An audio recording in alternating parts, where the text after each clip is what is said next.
With that, we bring in former federal prosecutor Andy McCarthy, a Fox News contributor, and Mike Davis, former law clerk to Supreme Court Justice Neil Gorsuch and former Senate Judiciary Committee counsel, now president of the Article 3 Project. Great to have both of you with us. Andy, let me first get your reaction to the president's, sort of off-the-cuff comments here that he wasn't concerned about it because there's nothing there, and then saying there's no there.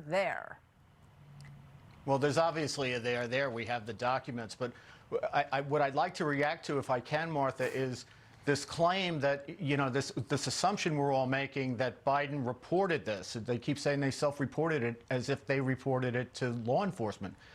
The Biden people did not report this to law enforcement. The Biden private counsel found the documents. They referred it to the Biden White House.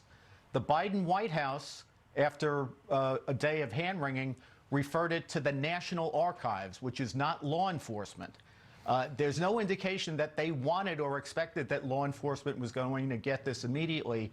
It was the Inspector General of the National Archives that reported this to the Justice Department. So it's not like they were totally transparent. They found evidence of a crime and they said, we better get this to the FBI and the Justice Department. That's not what happened. So, the language I think is interesting. It's a great point that you make, Andy, because they say over and over, we reported it right away, told the authorities, and it went to the National Archives. Excellent point. Then they were the ones who referred it to law enforcement. So this is the difference between the language, Mike.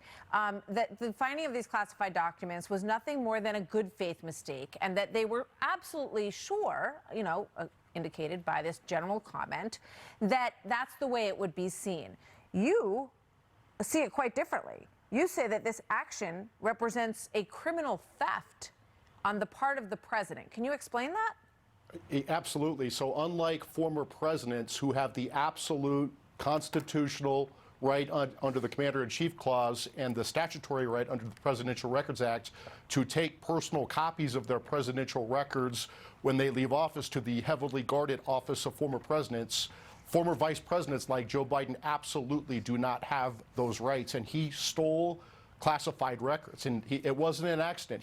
We have found 4 sets of classified records in 3 different locations: in his Penn Biden office, his garage, and a study in his Delaware home. So 3 different locations, and he actually moved them several times. He had to move them before January 20th, 2017, when he left the office of vice president, and then he had to move them again in February 2018 when he moved into the Penn Biden Center. So this is not an accident. All right. We know that the Department of Justice has gotten around to the point here where they believe there may have been a crime committed, because otherwise they wouldn't appoint a special counsel. You have to believe there's potential for an underlying crime in order to do that. Do you agree, Andy, with that assessment, that this represents a criminal theft because the vice president is not allowed to declassify these documents? And there's a lot of discussion, obviously, about whether or not President Trump did. But do you agree with that assessment? And then we have to go to some breaking information here. Go ahead.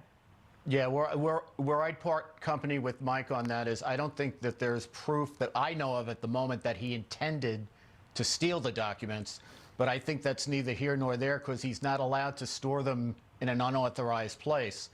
He has a security clearance. He's allowed to have documents, but he can only examine them in a place that is authorized by law. And we know, as Mike laid out, that there's been multiple places that are unauthorized where these documents were found. That's a felony. Yeah, it really, the hypocrisy is really kind of striking. The other line in here, and I got to go, but is that advisors have said that there was no urgency to search the Wilmington and Rehoboth beach homes because Secret Service guards both of them. And there was therefore, any sensitive documents that were found there would be safe. Mike, super quick thought. That is not true. The former vice presidents get Secret Service protection for up to 6 months, and Joe Biden had a 2.5-year gap where he did not have Secret Service protection. All right, gentlemen, thank you. We'll continue to read your excellent pieces on this. Both of these gentlemen have a piece out on this today that you should take a look at. Andy and Mike, good to see you both. Thank you. Thank you.